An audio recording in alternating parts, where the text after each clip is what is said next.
ആ ഹലോ. ഇന്ന് ഇന്ന് നമ്മള് കുറച്ച് നേരത്തെ എഴുന്നേരൂട്ടാ. ഇന്നലെ ഞാൻ രാത്രി ലേറ്റ് കിടന്നപ്പോൾ വിചാരിച്ചു ഇന്നും വൈകിട്ട് എഴുന്നേക്കാം. ഞാൻ പറയാം എഡിറ്റിംഗ് ഒക്കെ കഴിഞ്ഞ് കിടക്കുമ്പോഴേക്കും ലേറ്റ് ആവുന്നുണ്ട്. പക്ഷെ ഇന്ന് നേരത്തെ എഴുന്നേറ്റു.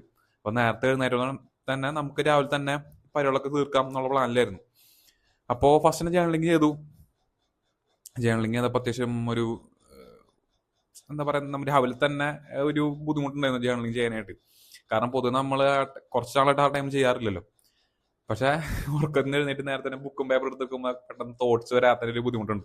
പക്ഷെ വലിയ കുഴപ്പമുണ്ടായില്ല. കുറച്ചു നേരം വെയിറ്റ് ചെയ്തെങ്കിലും തോട്ട്സ് ഒക്കെ വന്ന് നമ്മളന്ന് ജേർണലിംഗ് ചെയ്തു. അതിനുശേഷം നേരം വെളുത്തുണ്ടായില്ല, നേരം പതുക്കെ തന്നെ വെളുക്കണുണ്ടായുള്ളൂ. അപ്പോൾ നമ്മൾ അതിനുശേഷം പിന്നെ മെഡിറ്റേറ്റ് ചെയ്യാന്ന് വിചാരിച്ചു. രാവിലെ തന്നെ മെഡിറ്റേഷൻ തീർത്തു. ഇന്ന് കുറച്ച് പണിയുള്ള ദിവസമായിരുന്നു. വേറെ ഒന്നല്ല, ഇന്ന് ടെസ്റ്റ് സീരീസ് ഇറക്കണം ഞങ്ങളുടെ. ഇപ്പൊ എക്സാമിന് പ്രിപ്പറേഷൻ ഭാഗമായിട്ട് ടെസ്റ്റ് സീരീസ് നടന്നുകൊണ്ടിരിക്കുക. ഇപ്പൊ ടെസ്റ്റ് സീരീസ് ഉള്ള ദിവസമായിരുന്നു. അപ്പൊ ഇന്ന് രാവിലെ എക്സാം എഴുതാൻ പോകണം. മെഡിറ്റേഷനും പരിപാടിയൊക്കെ കഴിഞ്ഞിട്ട് നമ്മൾ നേരെ എക്സാം എഴുതാനായിട്ട് പോയി. പിന്നെ എക്സാം ഒക്കെ കഴിഞ്ഞ് വന്നപ്പോൾ ഏകദേശം ഉച്ചയായി. പിന്നെ അതിന്റെ ക്ഷീണം, എക്സാം കുറച്ചാളെ എക്സാം ഒക്കെ പോയി എഴുതിയിട്ട്. അപ്പൊ അതിന്റെ ക്ഷീണമൊക്കെ കാരണം ഒന്ന് റെസ്റ്റ് ഒക്കെ എടുത്ത് പിന്നെ പതുക്കെ ഉച്ചയ്ക്ക് ഇന്നൊരു സ്ലോ പേസിലായിരുന്നു പോയിണ്ടായത്. പിന്നെ ഇനി ബാക്കി ഉണ്ടായിരുന്നത് ബുക്ക് വായനയും വർക്കൗട്ടാണ്. നമ്മൾ ഉച്ചയ്ക്ക് ഭക്ഷണമൊക്കെ കഴിച്ചതിന് ശേഷം ബുക്ക് വായിക്കുന്ന വെച്ചിട്ട് നമ്മൾ ബുക്ക് എടുത്ത് വായിച്ചു. ആഹ് ഞാൻ പറഞ്ഞില്ല, നമ്മള് മറ്റേ ഫോറസ്റ്റ് ഓഫ് എൻചാൻറ്റ്മെന്റ്സ് തന്നെയാണ് വായിച്ചുകൊണ്ടിരിക്കുന്നത്. അത് നൈസാണ്. ഞാൻ അതിലത്തെ ഒരു ലൈൻ, രാമായണത്തിന്റെ കഥ നിങ്ങൾക്ക് എല്ലാവർക്കും അറിയുന്നതല്ലേ.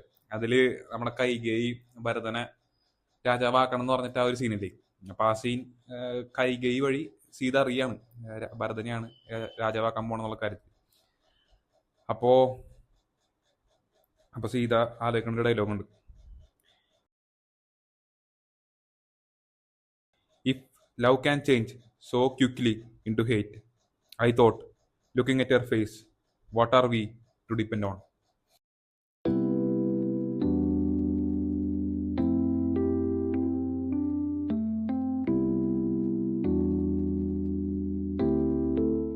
രാമന്റെ അടുത്ത് കൈകേയിക്ക് ഒരു സോഫ്റ്റ് കോർണർ ഉണ്ടായിരുന്നു മുന്നേ തന്നെ. പക്ഷെ അതിനേക്കാൾ അപ്പുറത്തേക്കാണ് ഭരതന്റെ അടുത്തുള്ള ഒരു ഇഷ്ടം. അപ്പൊ ആ ഒരു ട്രാൻസിഷനാണ്, അല്ലെങ്കിൽ ആ ഒരു സംഭവമാണ് ഇവിടെ സിംബോളൈസ് ചെയ്യുന്നത്. ഞാൻ ജസ്റ്റ് എക്സാമിനെ പറഞ്ഞോളൂ, ഇതിനേക്കാളും കുറച്ചുകൂടി സീനിയർ സംഭവങ്ങളുണ്ട്. പക്ഷെ അത് പറഞ്ഞതിനെ സ്പോയിലാന്ന് വെച്ചിട്ട് ഞാൻ പറയാതെ. ബുക്ക് ഒരു രക്ഷയിലാടോ, അത് സീനാണ്. പറ്റണമെങ്കിൽ വായിച്ചു നോക്കി എന്തായാലും.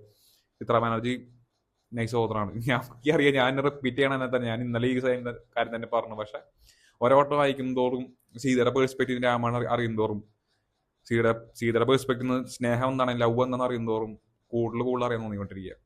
കൊള്ളാം. അപ്പോൾ നമ്മുടെ ചാലഞ്ചിൽ 3 കഴിഞ്ഞിട്ടുണ്ട്. ഇനി വർക്കൗട്ട് മാത്രമേ ബാക്കിയുള്ളൂ. സമയം ഇപ്പോൾ 6 മണിയായിട്ടുണ്ട്.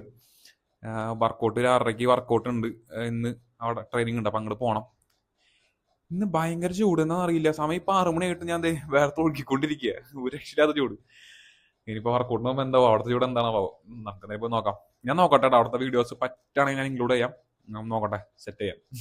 ഓക്കെ, പോയി വന്നിട്ട് കാണാം. ആ, നമ്മളങ്ങനെ വർക്കൗട്ട് കഴിഞ്ഞ് ജസ്റ്റ് എത്തിയുള്ള വർക്കൗട്ട് കഴിഞ്ഞിട്ട് ഇന്ന് കുഴപ്പമില്ല, വർക്കൗട്ട് കുഴപ്പമുണ്ടായില്ല. എനിക്ക് അവിടെ നിന്ന് വീഡിയോ തരം എടുക്കാൻ പറ്റിയിട്ടില്ല കേട്ടാ.